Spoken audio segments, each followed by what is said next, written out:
شہر تھا اسے برباد کیا گیا، دیواریں ٹوٹ گئی. اور اس وقت جو نہمیہ تھا وہ ریسٹوریشن کے لیے، قوم کی بحالی کے لیے اٹھا. اس سے پہلے ہم دیکھتے ہیں کہ عزرا ہے، وہ ایک کاہن ہے، وہ بھی یہ کام کرنا چاہتا ہے لیکن وہ کام مکمل نہیں کر پاتا. نہمیہ ایک ساقی ہے، وہ بادشاہ کے آگے مشروب پیش کرتا ہے لیکن اسے اپنی قوم کا درد آیا اور اس نے کہا کہ میں اپنی قوم کو بحال کروں گا، میں فصیلوں کو تعمیر کروں گا، میں سرحدوں کو تعمیر کروں گا اور میں وہ باڑ بناؤں گا جس سے ہمارا شہر جو ہے خدا کی قوم محفوظ رہ سکے. تو خداوند نے نہمیہ سے کام کیا. بائبل مقدس میں ہم دیکھتے ہیں نہمیہ کی کتاب بائبل مقدس میں اس کا 4 باب اور اس کی 14 آیت سے لے کے ہم پڑھیں گے اس کی 21 آیت تک. اور جب وہ نہمیہ تعمیراتی کام کرتا تھا اور اس کے لوگ سب اکٹھے ہوتے تھے، دشمن جو تھے وہ آتے تھے، دیواروں کو توڑ جاتے تھے، ہنستے تھے، پھر جلا جاتے تھے. تو نہمیہ نے اپنی قوم کو اکٹھا کیا اور نہمیہ نے کہا آپ ایک ہاتھ میں اپنی تلوار رکھ لے، برچھی لے لے اور ایک ہاتھ سے آپ اینٹیں لگائیں. اور جب دشمن آتے تھے تو ان کے پاس ایک نرسنگا ہوتا تھا کہ جب وہ یروشلم کی ایک طرف سے دیوار تعمیر کرتے، دشمن آتے، وہ نرسنگا بچاتے، سارے لوگوں تک پیغام پہنچ جاتا کہ دشمن آ گئے.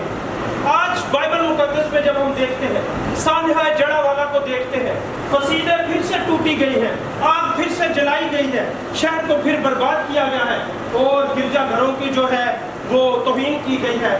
آج نہمیہ کی طرح ہمیں دلیر بننا ہے اور کام کرنا ہے. آئے ہم دیکھتے ہیں کلام مقدس میں لکھا ہے، اور ایسا ہوا کہ اس دن سے میرے آدھے نوکر کام میں لگ جاتے اور آدھے برچیاں ڈھالے اور کمانے لیے اور بختر پہنے رہتے تھے. اور وہ جو حاکم تھے یہودا کے سارے خاندان کے پیچھے موجود رہتے تھے. سو جو لوگ دیوار بناتے تھے اور جو بوجھ اٹھاتے اور ڈھوتے تھے، ہر ایک اپنے ایک ہاتھ سے کام کرتا تھا اور دوسرے ہاتھ میں ہتھیار لیے رہتا تھا.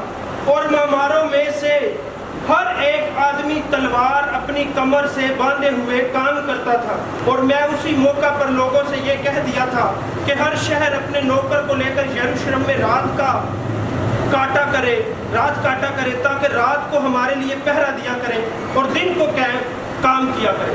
خداوند کے زندہ پاک نام پڑھے اور سنے جانے پر خداوند آپ سب کی برکت. کلام مقدس میں یہاں ہمیں اور ہمارا خدا ہمارے لیے لڑے گا، اس کو ریپیٹ کیجیے اس آیت کو، اور ہمارا خدا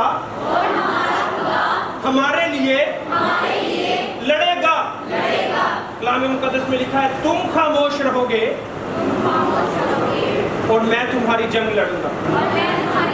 کیونکہ یہ جنگ آپ کی نہیں، یہ مشکل آپ کی نہیں. مبارک ہو تم جو میرے نام سے ستائے جاتے ہو. اسی لیے آج آپ خاموش ہوں گے اور خداوند آپ کی عدالت کرنے والا ہے، خداوند آپ کا فیصلہ کرنے والا ہے. اس بزرگ و برتر خداوند کے لیے زوردار تالیاں بجائے جو آپ کو بچاتا اور سنبھالتا ہے.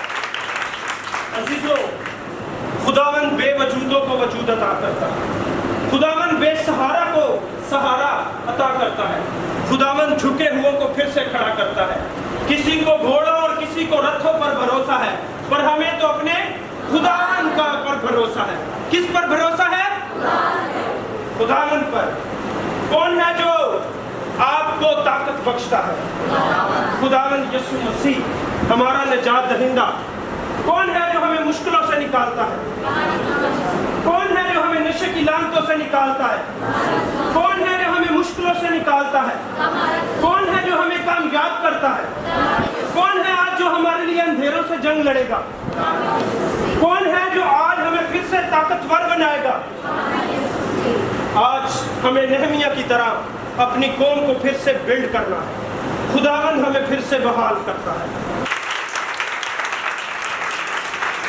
ہم دیکھتے ہیں کہ آج جنگیں تلواروں کی نہیں رہی، آج جنگیں گھوڑوں کی نہیں رہی، بلکہ آج وہ ملک ترقی کرتا ہے جس کے پاس ایجوکیشن ہے، وہ ملک ترقی کرتا ہے جس کے پاس ٹیکنالوجی ہے، اور وہ ملک ترقی کرتا ہے جو اپنا کاروبار کرتا ہے۔ اور آج ہمیں مسیحی قوم کو یہ جان لینا چاہیے کہ ہم نے پاورفل بننا ہے۔ طاقت جو ہے، طاقت وہ مجھے طاقت بخشتا ہے اور اس میں میں سب کچھ کر سکتا ہوں۔ ریپیٹ کیجئے، وہ مجھے طاقت بخشتا ہے اور اس میں میں سب کچھ کر سکتا ہوں۔ کون طاقت بخشتا ہے ہمیں؟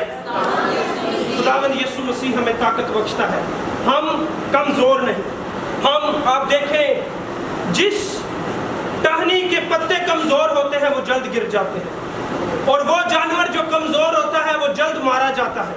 اس دنیا میں وہی سروائیول کرتا ہے جس کے پاس طاقت ہے، اور طاقت آپ کو آگے بڑھنے میں مدد دیتی ہے۔ اور ہماری طاقت کہاں سے آتی ہے؟ خداوند سے۔ کسی کو گھوڑوں اور رتھوں کا بھروسہ ہے، پر ہم تو اپنے خداوند ہی کا نام